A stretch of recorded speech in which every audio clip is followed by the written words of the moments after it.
어떻게 될 것인가에 대해 고민을 한번 해봐야 돼요. 인플레이션에 대한 둔화의 조짐들이 보이고 있습니다. 우리나라의 기준금리 자체는 3% 이상 오를 거라고 생각하진 않고요. 사람들이 지금 제일 심리적으로 공포스럽게 여기는 게 뭘까요? 금리입니다. 그런데 금리에 대해서 좀 지금부터 시점에서 어떻게 될 것인가에 대해 고민을 한번 해봐야 돼요. 만약에 이 금리라는 것 자체가 글로벌적으로 인플레가 둔화가 된다면 한국도 시차를 두고 그 둔화가 엄습할 수 있습니다. 저는 올해도 우리나라의 기준금리 자체는 3% 이상 오를 거라고 생각하진 않고요. 내년에 뭐 어떻게 될지 모르겠지만은 금리는 내년 안에 금리의 안정세는 충분히 갈 수 있는 여지는 있다고 생각합니다. 그 이유들을 조금 더 여러 개를 얘기를 해볼 건데요. 요즘 주식하는 사람들은 그거를 좀 느끼셨을 거예요. 금리는 올라갔지만은 인플레이션에 대한 둔화의 조짐들이 약간은 보이고 있습니다. 물론 경제적으로 뭐 유럽 같은 경우는 아직까지 인플레이션에 대한 부분들이 해결이 안 됐고 우리나라 마찬가지고 미국도 마찬가지로 완벽하게 해결되진 않았지만은 그 추이들을 조금 보는 게 좀 필요할 거라는 생각이 들어요.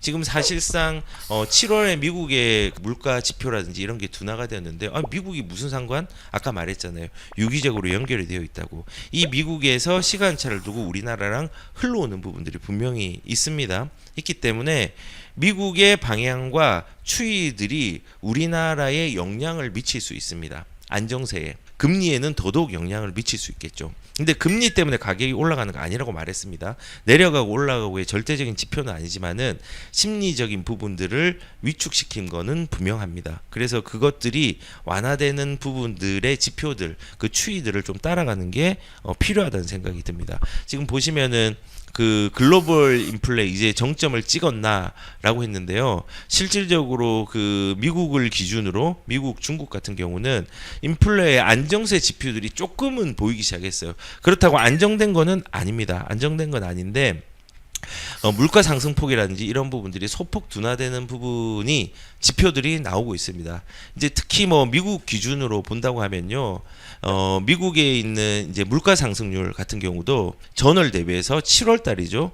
6월 대비해 가지고 9.1%에서 8.5로 둔화되는 양상으로 조금 들어왔고요. 요거는 월간 인플레이션을 보면은 지금 6월은 1.3%였는데 이제 7월에는 거의 이제 둔화 폭이 완전히 좀 줄어드는 거죠.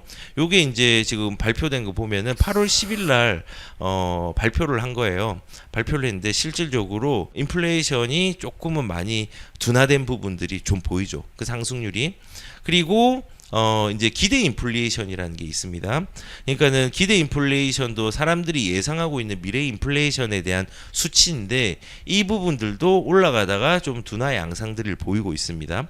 보이고 있고 그리고 에너지 인플레이션이면은 우리가 실제적으로 체감하고 있는 거죠. 지금 휘발유 값이 1,700원으로 내려왔어요. 서울이 보통 휘발유가 1,800원, 부산 같은 경우도 1,700원, 1,700원, 뭐 경기도 1,700원, 뭐 1,800원, 1,700원대로 많이 내려왔어요. 우리가 얼마 전까지만 해도 2,000원 주고 냈잖아요. 2,100원 이렇게. 근데 이렇게 많이 내려왔습니다.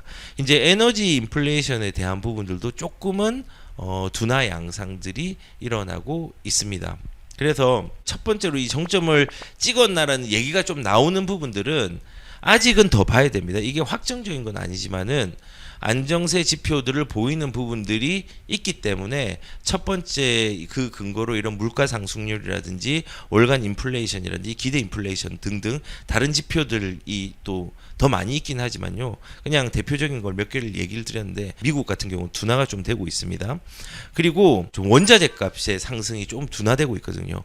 우리가 작년이나 올 초까지만 해도 원자재 값 큰일 났다, 장난이 아니다라고 얘기를 했는데요.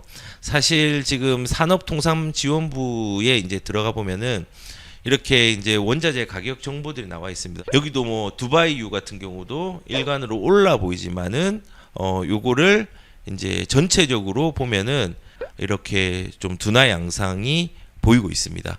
그리고 여기 보시면은 철강 같은 경우도 뭐 여기 올라갔죠. 동호주 항구에서 온 현물에 대한 부분들, 제철용 뭐를 볼게요. 제철용에 대한 원료탄을 보면은 이런 가격들이 상승률이 둔화 양상들을 보이고 있습니다.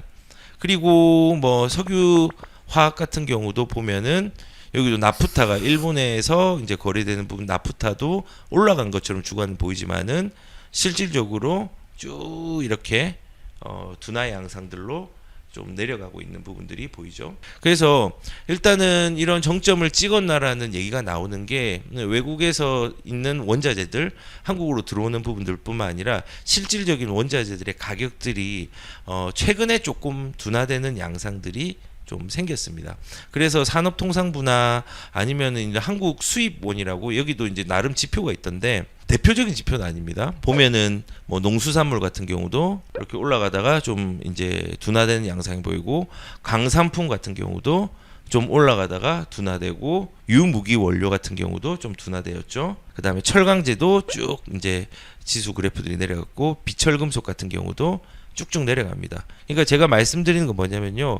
이제 전 세계적으로 뭐 지금 인플레를 맞이하고 있지만은 이게 이제 둔화 양상들이 추이는 아니지만 이게 추이가 될 수 있는 가능성이 있다라는 부분과 그거에 대한 반증으로 나스닥이라든지 주식 같은 경우들도 가격들이 조금은 그런 의미에서 미국에서는 고점에 대한 기대가 있어서 빅스텝 전망을 확산을 하고 있다고 합니다. 그래서 뭐 이런 겁니다. 사실은 지금 미국 같은 경우는 지금 인플레이션을 이제 잡아야 되잖아요. 인플레이션을 잡기 위해서 금리를 열심히 올리는데 이 금리를 열심히 올리는 것도 되게 중요하지만요. 분명히 이 올리는 속도는요. 갑자기 이 금리를 낮추거나 이럴 가능성은 매우 희박합니다. 왜냐하면 이게 겨우 잡으려고 하는 추이가 이루어진다고 하면은 이것들을 바로 금리를 낮춰버리면요.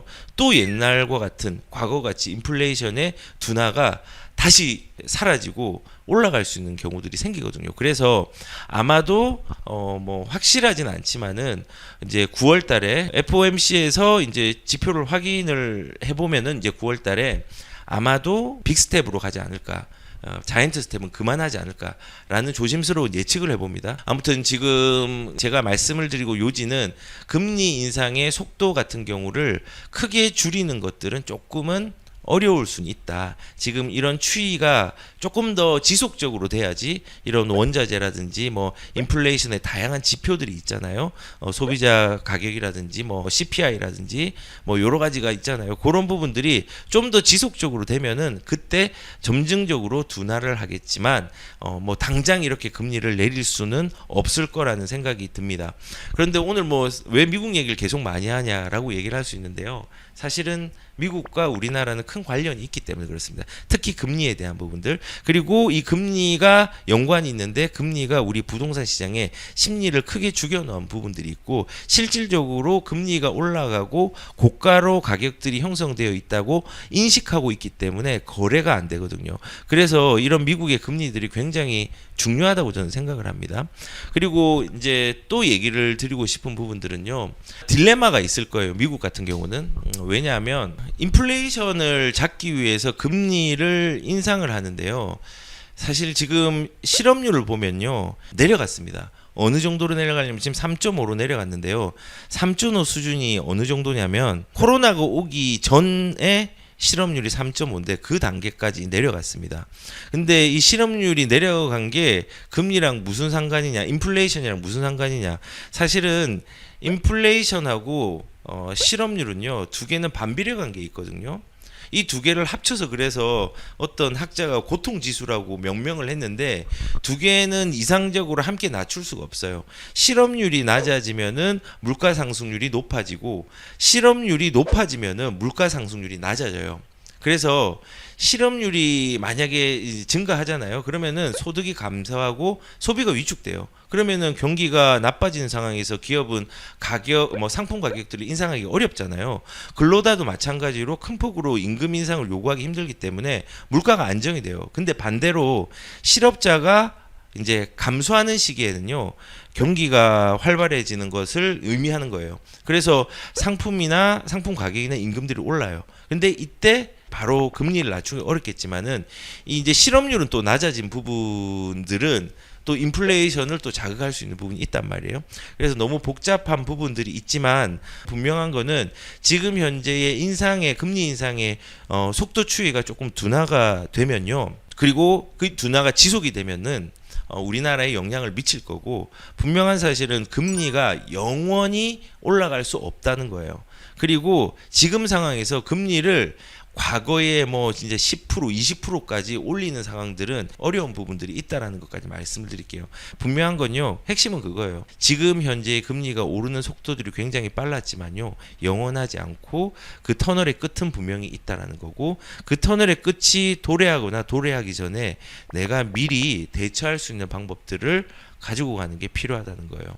그리고 지금은 그 금리가 심리를 불안하게 만들고 있고, 그 심리가 대출에 대한 부분들이 그 금리들이 오르면서 대출 원리금에 대한 상황들이 되게 공포스럽게 여겨지는 사람도 분명히 있겠지만은 잘 대응하시고 부동산 시장을 좀 바라보시는 것도 필요하다는 생각이 듭니다.